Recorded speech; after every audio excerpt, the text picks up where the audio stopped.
Boa noite, meus irmãos. Estamos continuando os nossos estudos sobre seitas, heresias e igrejas pseudo-cristãs. Antes de começarmos, eu gostaria de dizer algo aos irmãos. Esses estudos são para o nosso conhecimento. Eles não são para atacar a religião de ninguém, a crença de ninguém. Eles não são para confrontar pessoas, e sim compreendermos através das Escrituras, através da Bíblia, através da palavra de Deus, quais são os pontos aonde essas igrejas erram e como nós podemos fazer para não cairmos no erro. É para nossa proteção, é para nossa segurança. Não é intenção minha, e se alguém, infelizmente, fizer isso, não tem a minha aprovação. O estudo é para o nosso conhecimento e não para afrontar as pessoas, sejam elas quem for. Vamos lá, meus queridos, vamos ao proposto.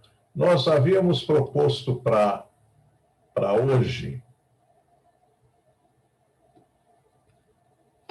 falarmos sobre seitas e heresias, e sobre, hoje, especificamente, é sobre a teologia da prosperidade e confissão positiva. Isto está permeando o mundo evangélico, isso está infestando o mundo evangélico. E, como eu já disse anteriormente, nem tudo que reluz é ouro. Então, nós precisamos saber realmente como nos posicionar diante dessas heresias. Vamos lá.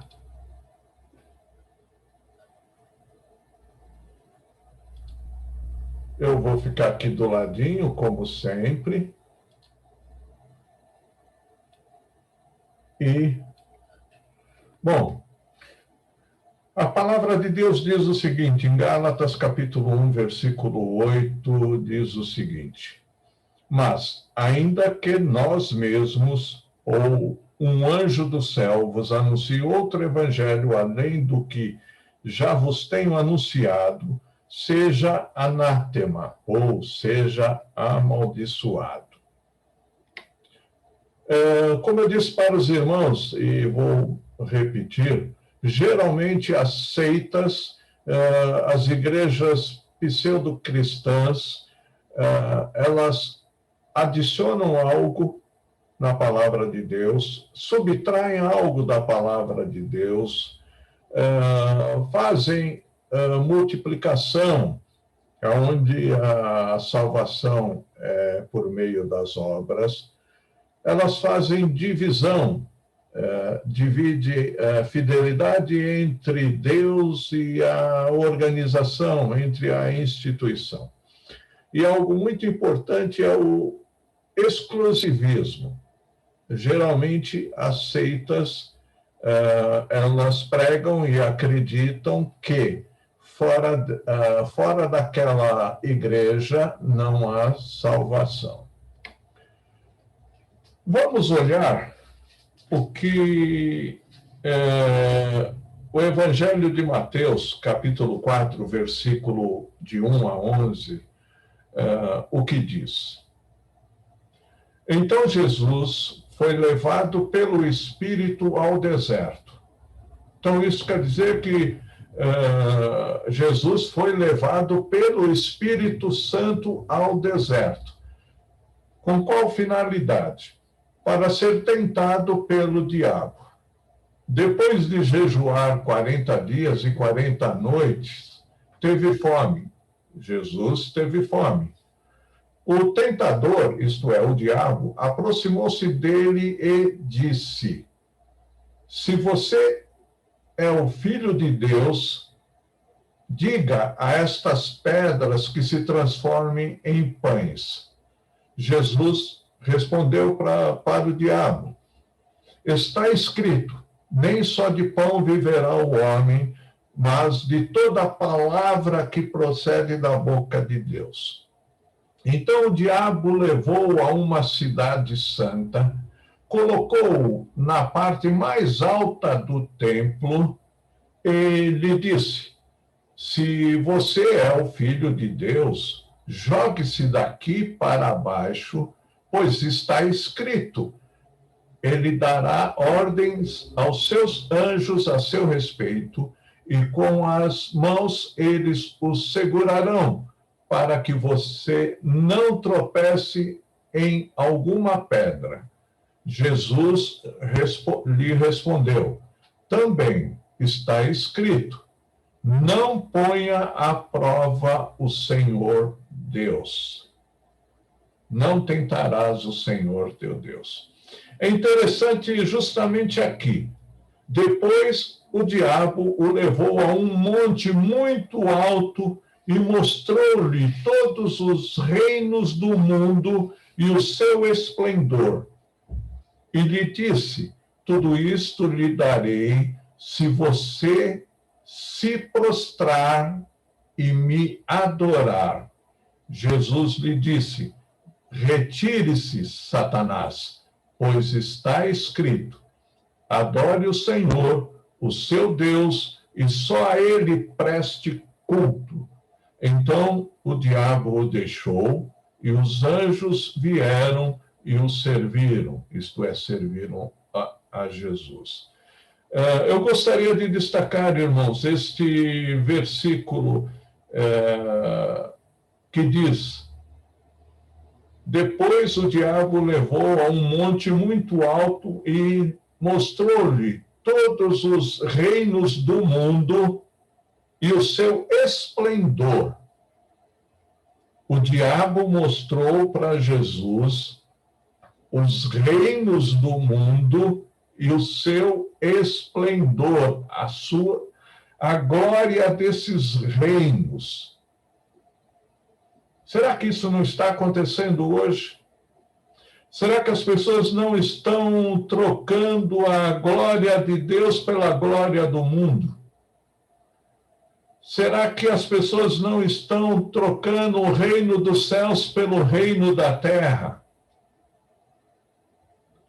Isso tem um preço.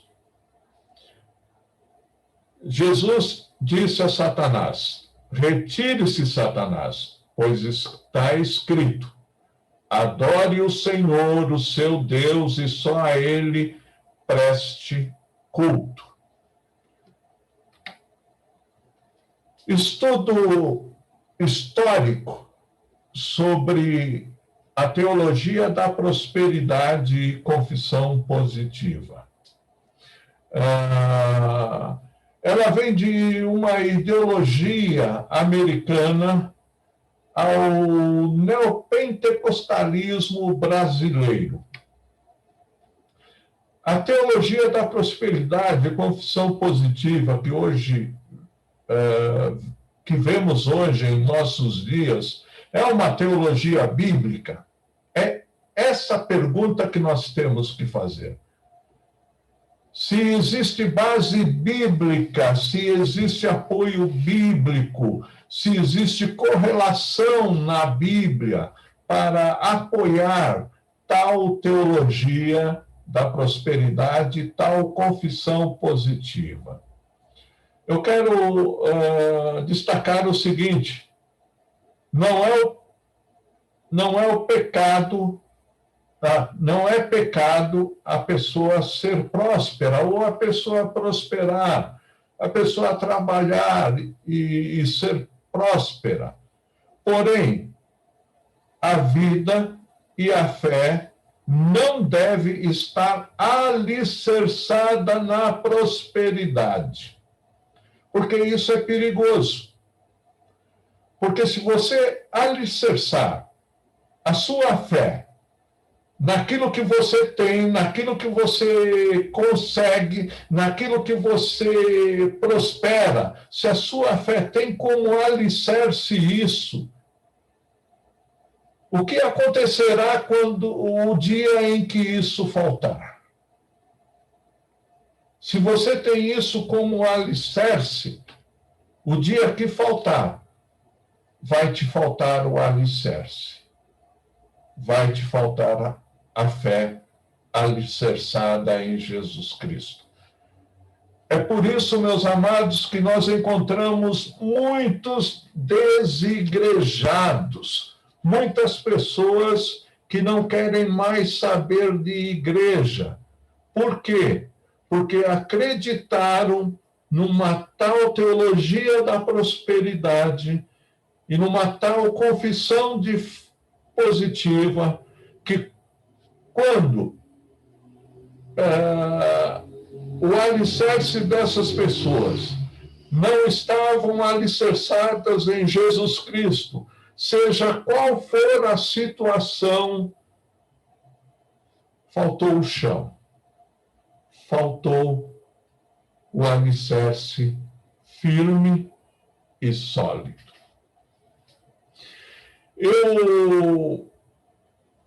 Há muito tempo atrás, eu passei na rua Conde Sarzedas e eu fiquei admirado, meus irmãos. Eu fiquei até mesmo espantado. A grande Babilônia evangélica que essa rua se tornou.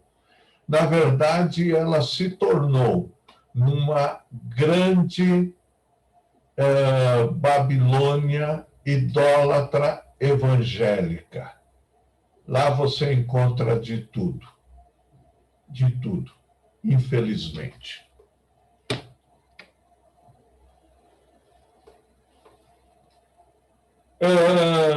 Muitos da teologia da prosperidade alegam que Jesus era rico, humanamente falando. Mas a Bíblia prova ao contrário, que Jesus não era rico, que José não era rico. Para quem conhece o Novo Testamento e o Antigo Testamento, sabe que aquele que não tinha nada, aquele que era muito pobre, ele ofertava ao Senhor 2 roinhas ou 2 pombinhos. Esse era o mínimo. Isso era para aquelas pessoas muito humildes financeiramente. Aonde nós podemos ver isso? Lucas, capítulo 2, do versículo 21 em diante, diz assim: completando-se os 8 dias para a circuncisão do menino, isto é, do menino Jesus, foi-lhe posto o nome de Jesus, o qual lhe tinha sido dado pelo anjo antes dele nascer. Completando-se o tempo da purificação deles, que era um costume judaico, tá? Vamos levar em conta que José e Maria eram judeus. De acordo com a lei de Moisés, José e Maria o levaram a Jerusalém para apresentá-lo ao Senhor. Versículo 23. Como está escrito na lei do Senhor: todo primogênito do sexo masculino será consagrado ao Senhor. e para oferecer um sacrifício, de acordo com o que diz a lei do Senhor, 2 rolinhas ou 2 pombinhos. Irmãos, isso está escrito no Antigo Testamento. Depois, se os irmãos quiserem a passagem aonde isso se encontra, eu passarei para os irmãos. Mas, para José e Maria, humanamente dizendo, e para Jesus, humanamente dizendo, eles não eram ricos, porque esta era o sacrifício, a oferta mínima para aqueles que não tinham, de fato, posses.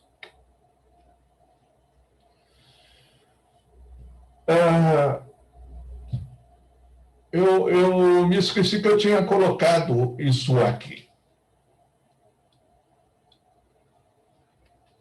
Levítico, capítulo 5, versículo 7, diz o seguinte, tá?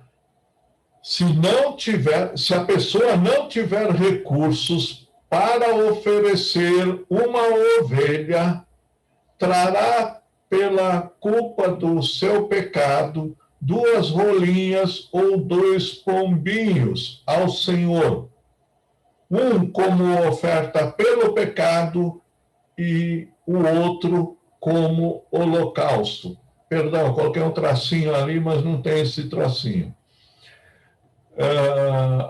Ainda em Levítico 5:11, se, contudo, não tiver recursos para oferecer 2 rolinhas ou 2 pombinhos, trará uma oferta pelo pecado, um jarro da melhor farinha como oferta pelo pecado. Mas sobre ela não derramará óleo, nem colocará incenso, porquanto é oferta pelo pecado. O que a teologia da prosperidade prega, que Jesus era rico, isso é falso. Isso é falso. A própria palavra de Deus, Levítico, mostra que aquele que não tinha posses deveria levar 2 rolinhas ou 2 pombinhos. E foi o que José e Maria levaram.